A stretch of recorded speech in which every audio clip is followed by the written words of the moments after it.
I initially mistook the scene for a deer struck by a vehicle. Blood surged from Jennifer Carter's hose, foaming pink as it cascaded down her driveway. She shrieked as though auditioning for a horror film. But this was no cinematic production. It was merely a Tuesday, and retribution had arrived. This was not fiction but the consequence of a fraudulent homeowners association, HOA, led by Jennifer, overstepping into the wrong territory. Pause the scene. There I am, the private individual who watched as she illicitly tapped my water supply to kindergarten. My response? I flushed her system with sewage, and that was only the beginning. How did I execute this legally, and how did she fail to notice? Let us rewind 3 months. I reside on a 10-acre parcel of family land, held for over 4 decades, situated where the town once tapered off before sprawling estates encroached. I maintain chickens, rabbits, pigs, and a goat named Clover, who silently critiques all who pass. It is no grand farm, just sufficient to sustain myself, sell meat at the local market, and evade the bureaucratic entanglements of an HOA, such as permits for painting a shed. That was my existence until Jennifer arrived. Picture her, 3 surnames on social media, a white SUV, blonde hair exuding suburban privy leg. Her husband was a phantom.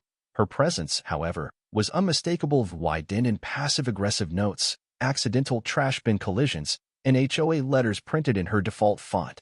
My property lies beyond their jurisdiction, always has, but Jennifer disregarded such boundaries. It began subtly. Water pressure dwindled on warm days.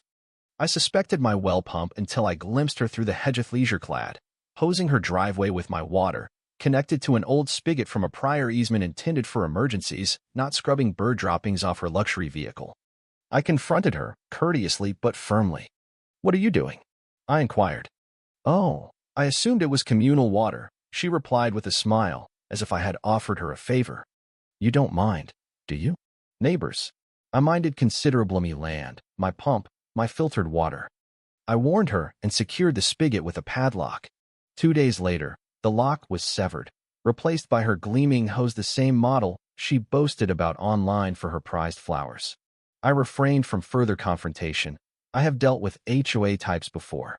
Their weapon is paperwork, petty, deniable. Instead, I installed a camera camouflaged as a bird feeder.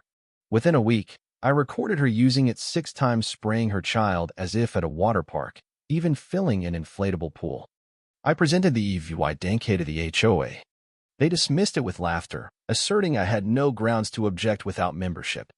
A man named Eric Larson, clad in sneakers and reeking of cologne, smirked, "Be grateful to contribute to community water balance." It became clear this was not merely Jennifer but a sham HOA exerting dominance over my land, probing my limits. Then came an unsigned letter on HOA letterhead, alleging my animals overtaxed local resources and threatening municipal complaints about my well. It was no longer about water, it was about principle. Jennifer stole brazenly, expecting capitulation. I refused. I am no novice.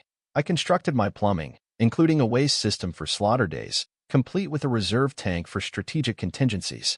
My plan involved rerouting valves, concealing a switch in a toolbox, and timing it precisely. I bided my time, allowing her to incriminate herself further. She did so spectacularly, hosting a water awareness day, distributing flyers, and demonstrating efficient car washing with my hose. The tipping point arrived on a 98-degree day. My rabbits suffered, their tanks dry after she left the hose running overnight. 2 kids perished. That was it. I filled the reserve tank over 3 days with slaughter remnant, thick, dark, putrid. That afternoon, as she strutted out to rinse her SUV, I activated the switch. Initially, the water flowed clear, then pressure surged, and it foamed pink before turning red and chunky, splattering her vehicle. She stood stunned, then screamed as neighbors recorded, and the HOA president retched into his shrubbery. This was my warning shot. She had made it personal, and I was just beginning. Retribution rarely concludes neatly.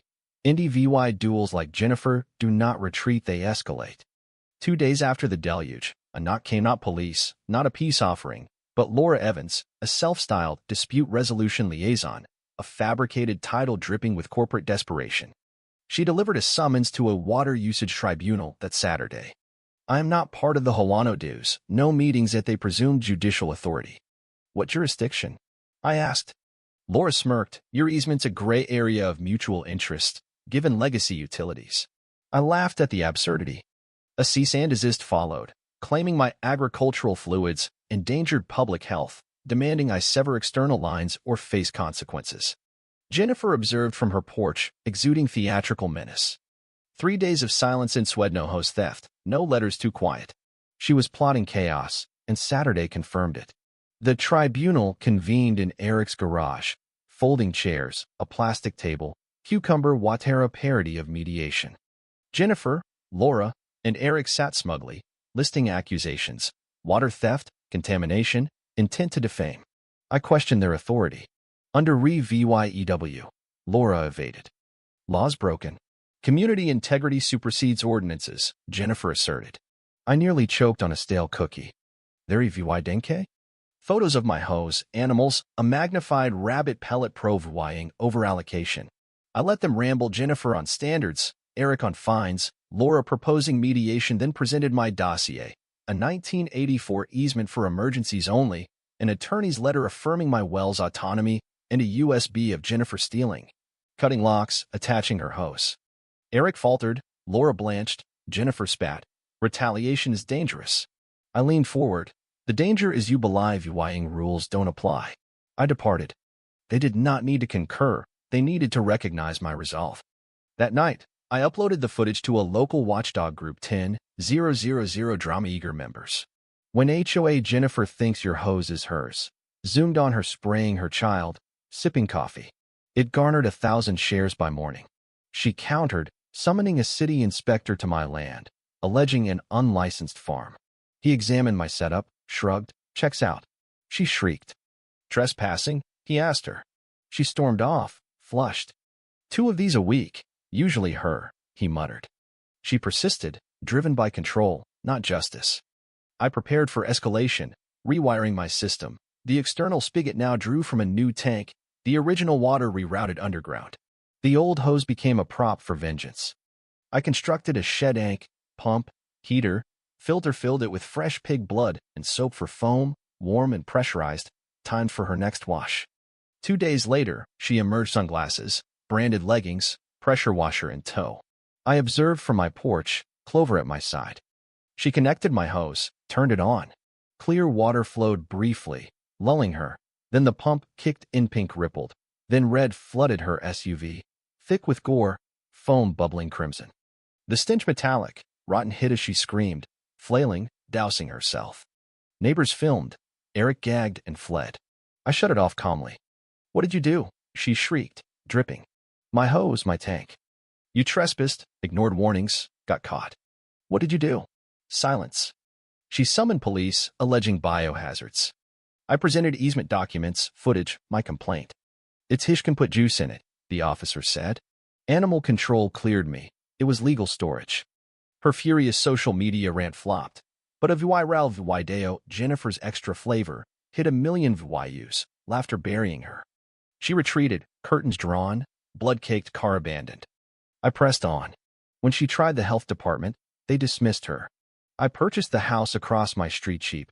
HOA for VYEW, now a banner. Clover's Butcher Barn, local va legal. Neighbors panicked, pleaded reconsideration. I pro VY dead zoning regulations, processing facility, clean, inspected. Jennifer charged over, no slaughterhouse. Processing facility, I corrected, offering a tour. She screamed threats of mayoral intervention. I suggested the governor. She went all out. Noise complaints when I was absent. Dog depression claims, a lawyer's survey backfired. Her rocks encroached, removed by my equipment. The HOA collapsed. Eric resigned. Laura disappeared. Jennifer floundered as acting president. Unsupported post. Video. News dubbed it the incident. She lingered. House unsold. Overpriced. Tainted by pink foam legend. Children dared her doorstep. She hid. My barn flourished. Schools toured. Restaurants purchased. Clover on teas. Jennifer free pork went viral. One summer, she vanished. No sign. No movers. Just gone. Rumors suggested a sister's place, a garden center, job fitting torment. Her house sat abandoned, shunned even by investors. I refrained from gloating, sipping coffee by the vacant lot, telling Clover, welcome back party if she returns. She chewed silently. I prevailed by enduring, delivering the bloody lesson she courted, etched into memory.